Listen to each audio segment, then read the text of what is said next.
Have you ever noticed how one poorly chosen phrase can ruin a perfectly good moment, especially when talking to young people? You thought you were just sharing a thought, speaking from the heart, trying to show care, and suddenly there's silence, a tense look, maybe even hurt feelings.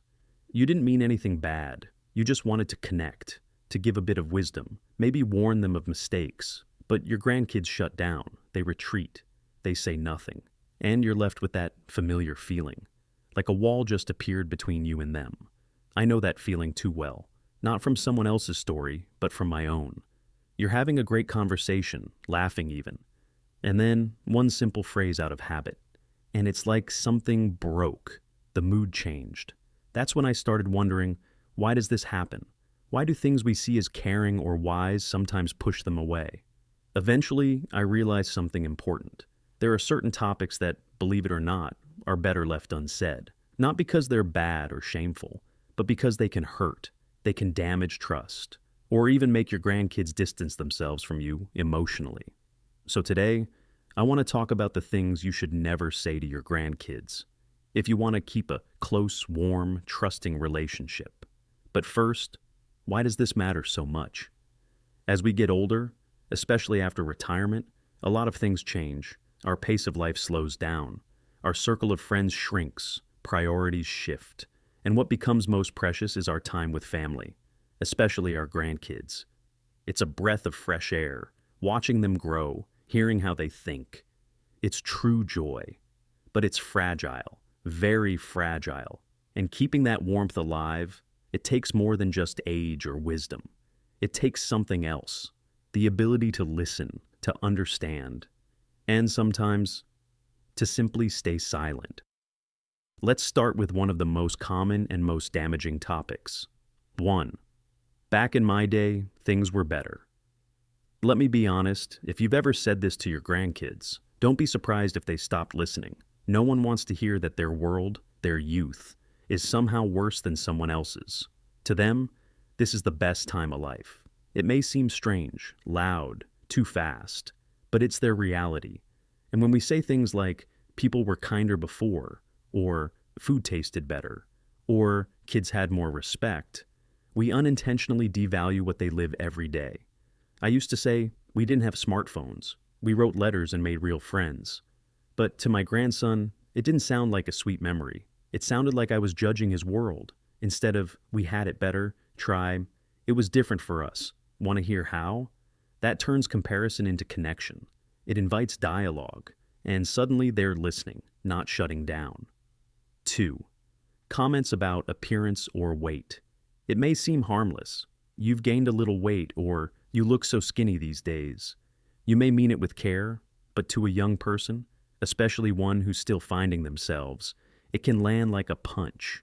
I'll never forget when I once said to my granddaughter, "Isn't that skirt a little short?" She didn't say anything. She was silent the rest of the day. Later she told me, "Grandpa, I was trying so hard to look nice. That really hurt."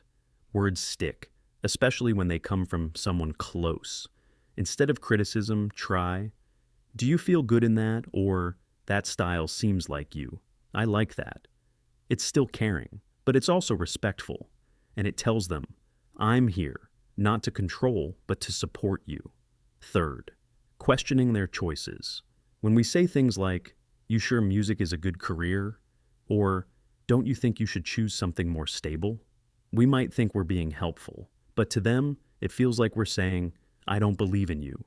Once, my grandson told me he wanted to play guitar in a band. He was glowing with excitement, and I, out of habit, he said, "Music isn't serious. Think about a real job." His eyes dimmed instantly. He didn't argue.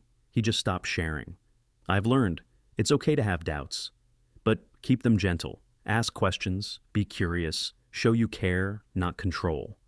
Tell me more. What do you love about it? That's the kind of support that builds real trust. 4. Comparing them to others. Your cousin already has a job. My friend's grandson owns a business at 25. Do you think this motivates them? It doesn't. It hurts. One time I said, "Sasha already has a family and career." My grandson quietly replied, "Grandpa, I'm not Sasha." That's when I realized he didn't feel inspired. He felt small. Each grandchild is a whole universe, not to be compared, just to be understood. 5. Politics and moral decline. This world is going downhill. Back in our time, things were done right. Sound familiar? Young people don't want lectures, they want to be heard. You may not agree with their views, but if you dismiss them, the conversation ends before it begins. Try. Interesting. What makes you think that? Respect doesn't mean agreement. It means making space for someone else to speak. Bonus. Don't always talk about your health. It's okay to mention a sore back, but if every visit becomes a list of medical complaints, your grandkids will associate you with worry, not warmth. They come for your spirit, your stories, your curiosity, not your blood pressure readings. Final thoughts. Our words have power, not just to teach, but to connect. Sometimes the most loving thing we can say is nothing at all, to just be there, to listen, to show, I'm here, no matter what. Because at the end of the day, our grandkids, no matter how old, still need us, not just our advice, but our presence. Let's be the bridge, not the wall. Let's love, not lecture. And if this message resonates with you, leave a comment. What's the hardest topic for you when talking to your grandkids? Maybe your story will help someone else. And if you want more honest, warm conversations like this, subscribe, because you still have so much to give, and they still need you.